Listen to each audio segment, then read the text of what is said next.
colleague of mine said to me, "Can you go with me to a lady's house for prayer?" And I said, "Yeah, I can do that. Got a few minutes." And then I was told it's an exorcism. Are you ready for Jesus to come? And I had to pause, because the question was, at that point, is the Holy Spirit dwelling in me? And I had to pause. Are you ready for Jesus to come?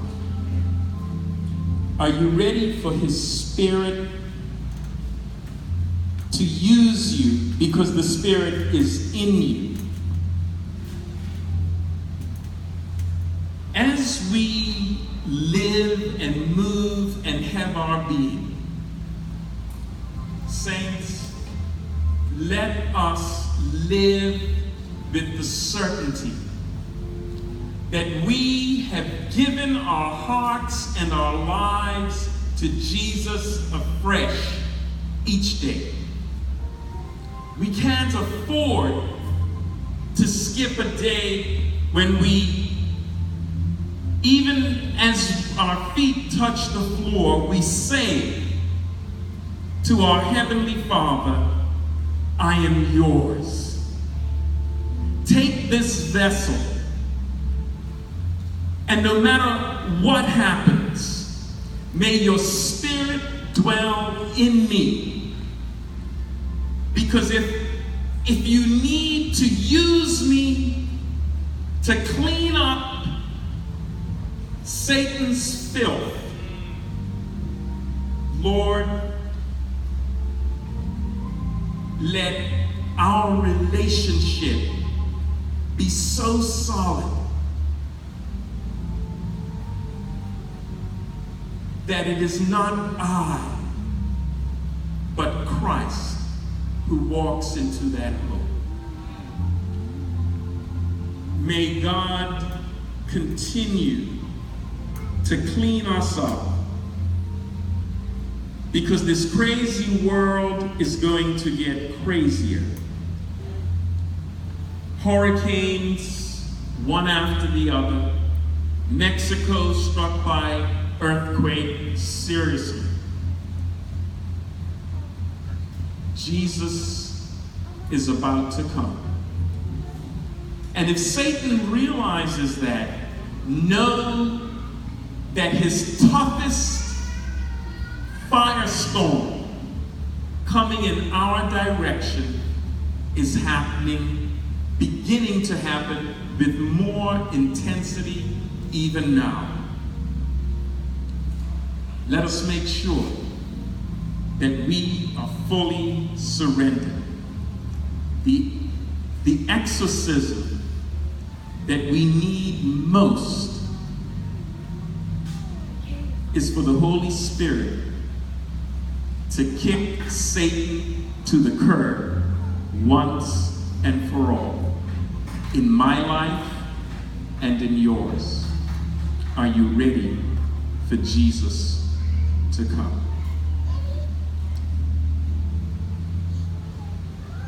As we move into our message this morning, let's bow our heads for a word of prayer. Father in heaven,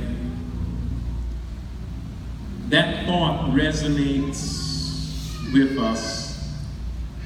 Are we ready for Jesus to come? We pray, Lord, that as you work with us, that, Lord, we might be ready.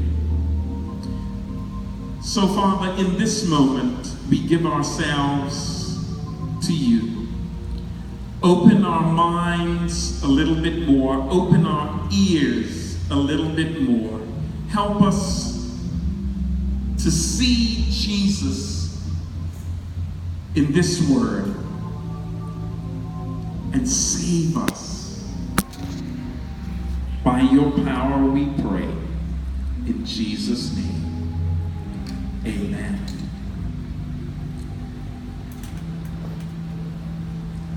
In life, nothing or few things quicken the beat of a person's heart like talking about money.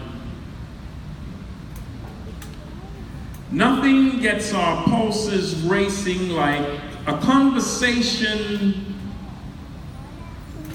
around the use of money, the cost of things. Nothing moves our motor like money. I believe that it is our attitude toward money that we need to make sure that we have in check, that our attitude is under God's control. From the beginning of this series 3 weeks ago, I said that everything belongs to God. Does our attitude belong to Him also? Because when it comes to stewardship, and we get into that area of stewardship, because stewardship is all about life, all areas of life. From the clothes we put on, to the car we drive, to the spouse we choose, all areas.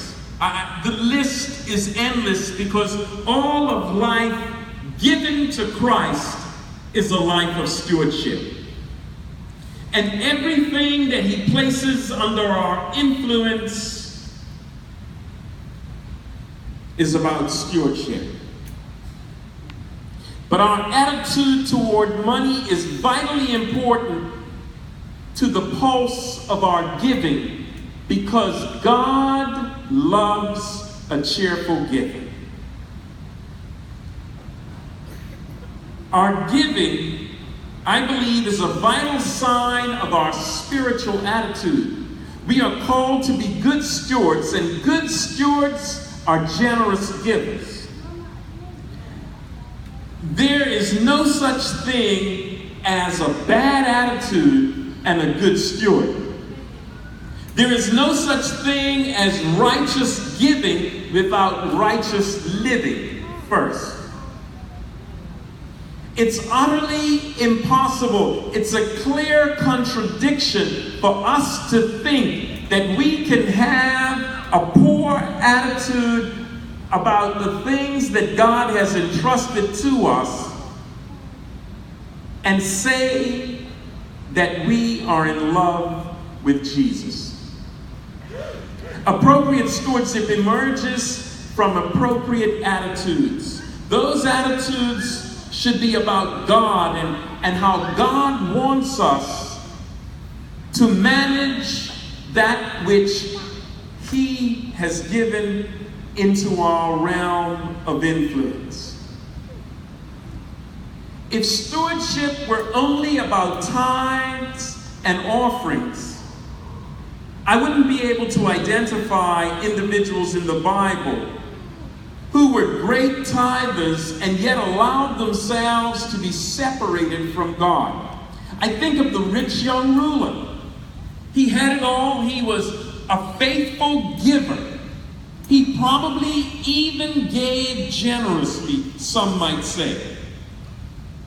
But in his giving, he didn't know the Savior.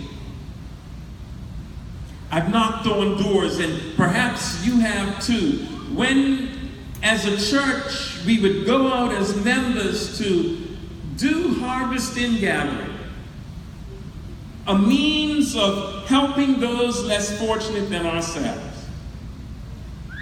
I've been to homes, and I've knocked on doors, and I've had individuals give generously.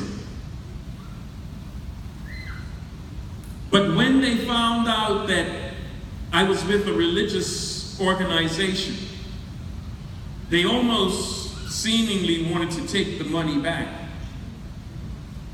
Sometimes our attitude in giving is inappropriate, and some of us have an attitude that is pervasive when it comes to giving. We need to recognize that Malachi 3 and verse 8 is a very, very serious place for us to pause and spend a moment.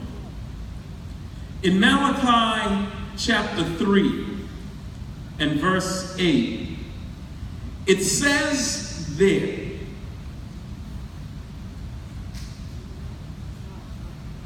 will a man rob God? Yet God says, you have robbed me. But you ask, how do we rob you? It is a serious charge for the God of the universe to say to us, whom he has entrusted so much, that we refuse to give back to him that which is his. How have we robbed you, God? And God's simple answer is in tithes and in offerings. Now these people were giving to God, but they had not given their hearts to God. And as a result of having a bad attitude, it was just as if they had not given. We use this text to talk about us as Christians who do not return a faithful tithe or give a generous free will offering. Jesus' concern in talking to us through his word is that we quite often, if we are not careful, if we are not committed to him first, we will think to hold back that which he is telling us to give back to him. Self-righteousness is a serious charge. In Luke chapter 18, beginning at verse 9, Jesus speaks to his followers in a parable. To some who are confident of their own righteousness and look down on everyone else, Jesus told this parable. Two men went up to the temple to pray, one a Pharisee and the other a tax collector. The Pharisee stood up and prayed about himself. God, I thank you that I am not like other men, robbers, evildoers, adulterers, or even like this tax collector. I fast twice a week, and I give a tenth of all I get. I return a faithful tithe. But I want you to know that this tax collector stood over at a distance. He wouldn't even look up to heaven. He hit himself in the chest and he said, God, be merciful to me, a sinner. Jesus went on to say, I tell you that this man, rather than the other, went home justified before God. For everyone who exalts himself will be humbled, and he who humbles himself will be exalted. God wants us to have an attitude of gratitude. And out of our attitude that is filled with the gratitude for what Jesus has done for us on Calvary, then God wants us to give liberally and return a faithful tithe. We are all called to next level giving. We are all called to giving that responds or corresponds with our thankfulness to the depths of God's love.